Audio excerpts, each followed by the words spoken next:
picture the scene inside the federal courthouse in Oakland. Okay, I'm picturing it.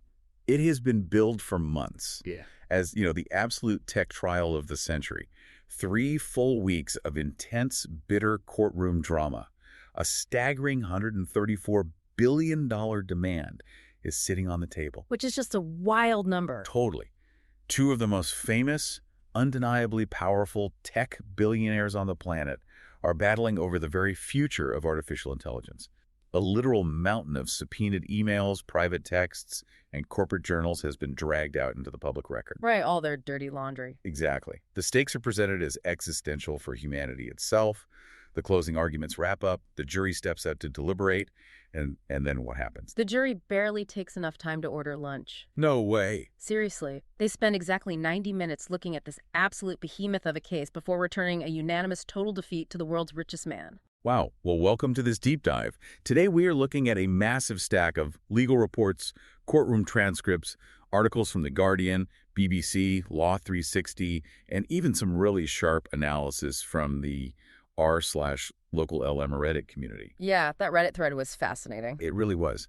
Our mission today is to uncover how Elon Musk's failed lawsuit against Sam Altman and OpenAI actually played out, and how it became a brutal public autopsy of the AI industry's founding myth.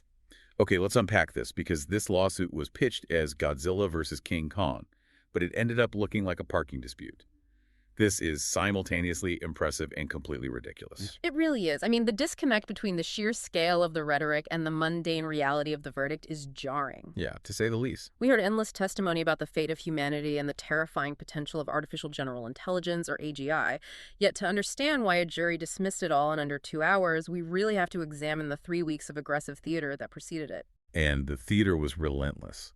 Let's look at the core dispute first. Yes. Musk didn't just sue OpenAI for a simple, breach of contract. Right. He brought a $134 billion demand, insisting that money be redistributed from OpenAI's for-profit arm back to its nonprofit roots. Which is a huge structural demand. Yeah, and he also demanded the legal ousting of CEO Sam Altman and President Greg Brockman, and wanted the court to reverse OpenAI's transition into a Microsoft partner. He was basically trying to undo years of corporate restructuring. Exactly. On the stand, Musk claimed they, quote, stole a charity, and warned that if they got away with it, the entire foundation of charitable giving in America would be destroyed. Which is a fascinating legal strategy. So? Well, because it leans almost entirely on moral outrage rather than contract law. Musk's lawyers, specifically Stephen Mollo and Mark Toberoff, tried to frame this as a profound moral failing on Sam Altman's part. Right. They were basically asking the jury to punish perceived greed rather than adjudicate a specific broken promise. And that strategy resulted in what had to be the most uncomfortable 4 hours of the entire trial. Oh, you mean Altman's cross-examination? Yes. Musk's legal team came in incredibly hot. They didn't start by asking about complex algorithms or server costs or anything like that. What did they do? They looked right at Sam Altman and asked him point blank if he considered himself a trustworthy person. Oof. It is a classic character assassination tactic. Really? Oh, yeah. It's designed to put a witness in a no-win psychological bind. If you say yes too confidently, you look arrogant and defensive.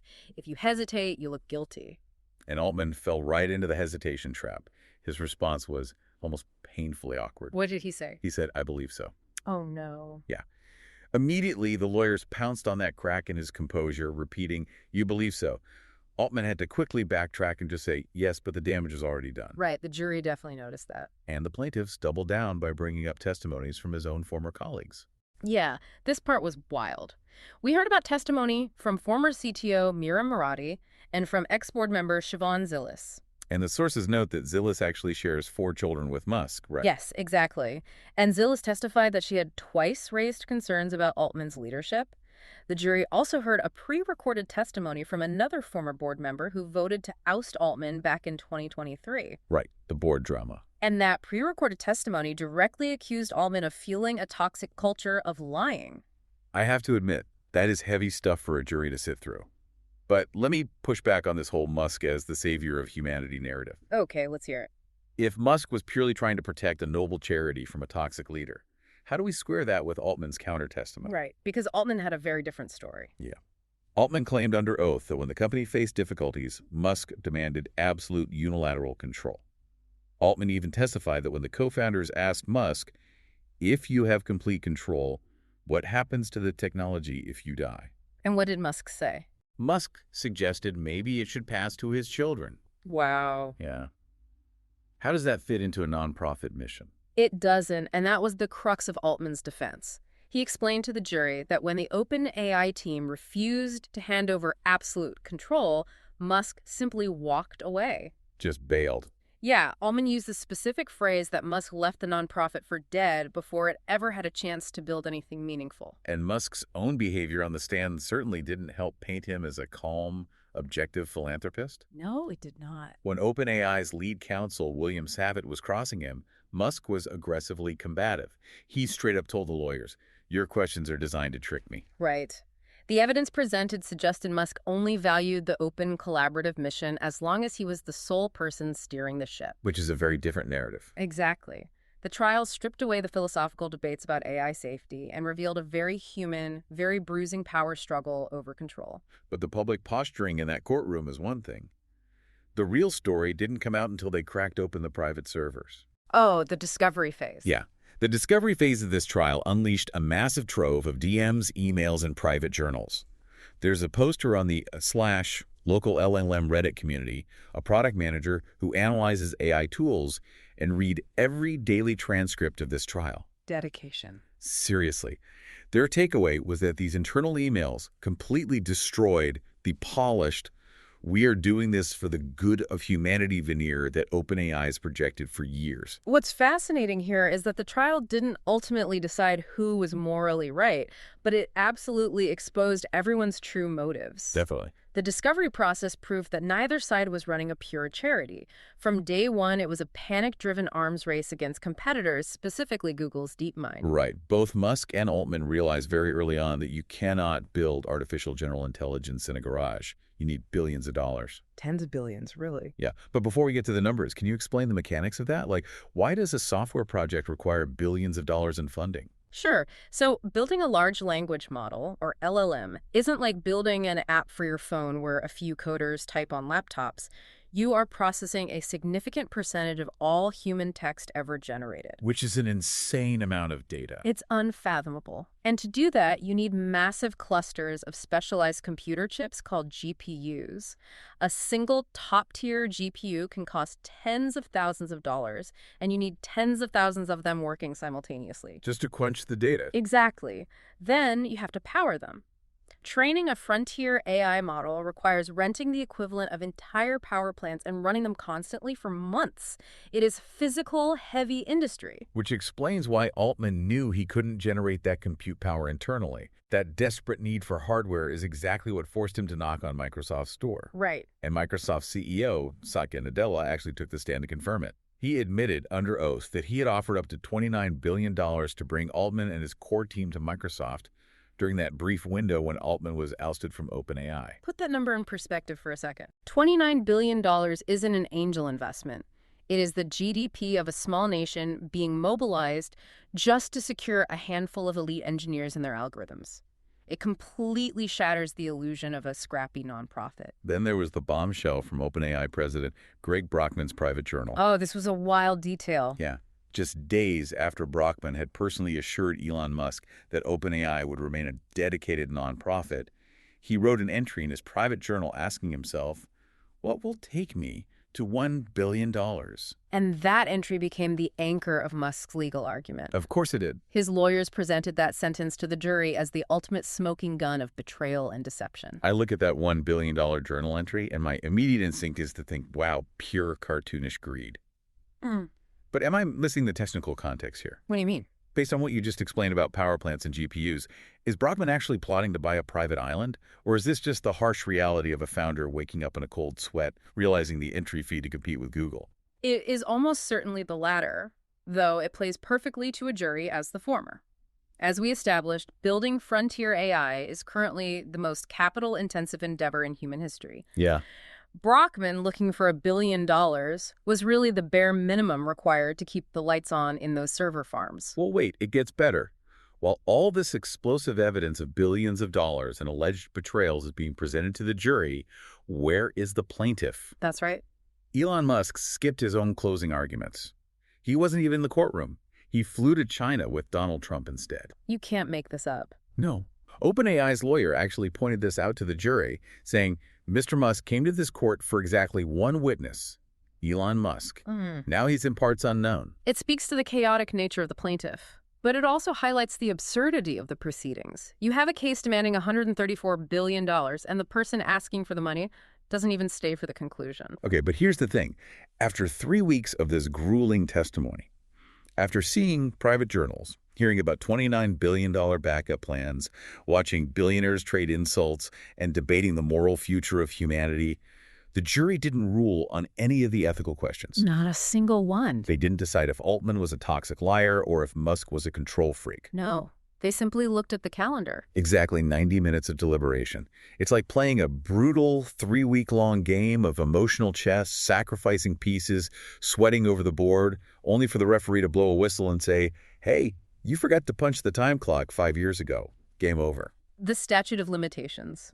It is the most unromantic end to a legal battle imaginable, but it is a foundational principle of the justice system. Explain the mechanism of that law, because to a lot of people listening, it just sounds like a massive loophole that let OpenAI off the hook. Why does this rule exist? The statute of limitations exists because evidence degrades. Over time, memories fade, key witnesses move away, and emails get deleted. The justice system requires you to strike when the injury happens. If you believe someone is robbing you, you can't wait 5 years to see if the thief gets rich before you finally decide to call the cops. And OpenAI's lawyers meticulously proved that Musk was well aware of the company's pivot. He was literally in the meetings where they discussed the transition to a capped profit model back in 2017 and 2018. Right. Because he knew about it then, his legal window to file a grievance opened at that exact moment. Got it. In this jurisdiction, that window slammed firmly shut years before he actually filed the lawsuit in 2024. As the Reddit analyst pointed out, you do not get to wait until a company achieves an $80 billion valuation and then sue them for a structural decision made half a decade ago just because you are angry you missed out on the upside. And the judge, Yvonne Gonzalez-Rogers, completely agreed with the jury. She told Musk's lawyers right there in the courtroom that she was prepared to dismiss the case on the spot based on that finding alone. It was a total wipeout. Total wipeout. And Musk's reaction was predictably explosive. Within hours, he posted a furious tweet claiming the verdict created a free license to loot charities if you can keep the looting quiet for a few years. He even called Judge Gonzalez-Rogers a terrible activist who used the jury as a fig leaf. Although he notably deleted that specific post shortly after making it. He did delete it, but he followed up by vowing to appeal, arguing the jury decided on a, quote, calendar technicality. Right. But appellate experts we reviewed are saying that overturning a unanimous fact-based jury verdict is nearly impossible. This raises an important question. Did Musk's world-class, incredibly expensive legal team actually think they could bypass this basic timeline law? Or was this entire $134 billion trial just a heavily funded PR stunt designed to drag Sam Altman through the mud on a global stage? Well, when you have effectively unlimited resources, you can afford to test legal boundaries that would bankrupt anyone else. That's true. They knew the statute of limitations was a massive hurdle, but they likely hoped the dramatic narrative of betrayal, the internal emails, the allegations of lying would carry so much emotional weight that a jury would find a way to overlook the timeline. But they didn't. Instead, the jury brought the common sense of the community into the room and said, "You waited too long." So the legal dust is settled. Altman and OpenAI won. Musk lost. But now we need to zoom out, because this isn't just about two guys fighting over a contract. No, it's way bigger than that. This impacts the actual AI tools that you, the listener, are using every single day.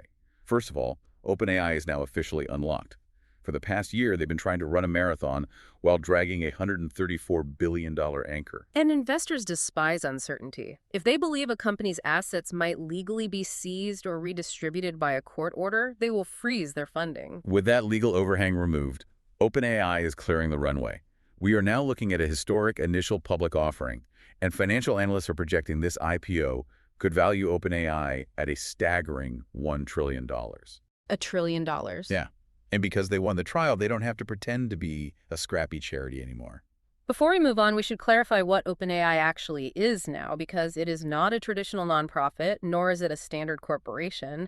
They operate on what is called a capped return model. Right. How does that actually function mechanically? Think of it like a pressure valve on profits. Investors put money in, and they are allowed to make a return on their investment up to a specific multiple, say 100 times their initial input. Okay. But any single dollar generated over that cap doesn't go to the shareholders. It gets funneled back into the original nonprofit entity to fund its societal mission. Although, when you are talking about a trillion-dollar valuation, a 100x return cap still creates billionaires. Oh, absolutely. And OpenAI isn't operating in a vacuum.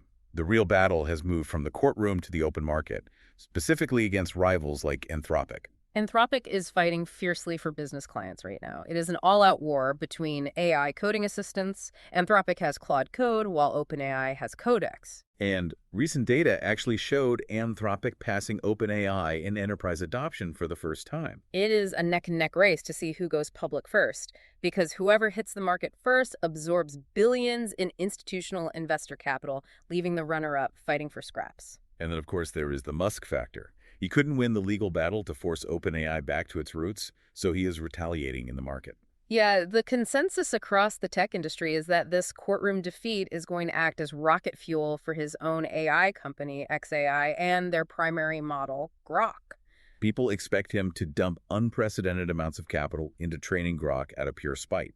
The sources note Musk is actively positioning Grok as an anti-woke alternative to ChatGPT. Which is a very specific branding choice. Right. And to be clear, we are simply reporting on how the source materials describe his marketing strategy here. We are not taking any political stance on that branding. Right, of course. But from a purely structural perspective, analysts point out that xAI operates with the exact same heavy commercialization and need for massive compute as OpenAI. If we connect this to the bigger picture, this trial marks a definitive end to an era.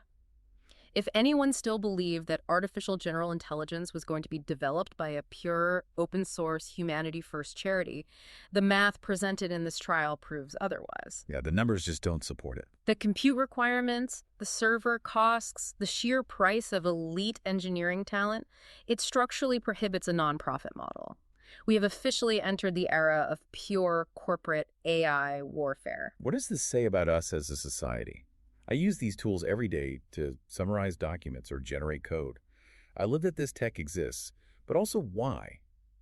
Are we comfortable with the fact that the most powerful technology in human history, something that could fundamentally alter human cognition and labor, is currently being driven by bruised, billionaire egos, a desperate scramble for a trillion-dollar IPO, and pure, unadulterated spite? It is deeply unsettling when you framed it that way. One of our sources, a conflict resolution professor, noted that the general public simply cannot relate to these people, their wealth, or their power. Right, it's a completely different reality. It really is Godzilla versus King Kong. And we are just the citizens of Tokyo watching the skyscrapers come down, acting as the consumers of the collateral damage. So what does this all mean? This trial might have ended with a boring calendar technicality, a 90-minute lunch break decision. But the consequences are massive. Unquestionably. The facade of the noble AI charity is dead and buried.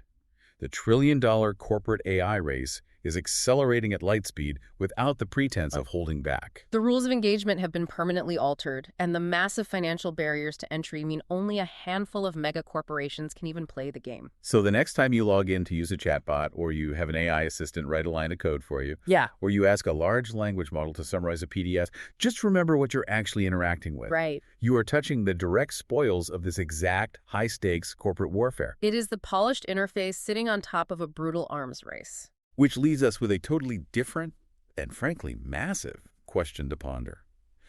We spent this whole deep dive talking about the billions of dollars required to compete. But money is just a representation of physical resources. Exactly. If these trillion-dollar megacorporations are now in an unrestrained, purely commercial war for AI dominance, what happens when they start consuming physical resources at a nation-state level? It's a terrifying thought. When the bottleneck isn't the software code anymore, but who can buy up the most land, water for cooling, and nuclear power plants just to keep their data centers running? Did we just watch a trial over a software contract? Or did we just witness the opening shots of a new kind of global physical resource war? Keep an eye on the skyline, because King Kong and Godzilla are just getting started.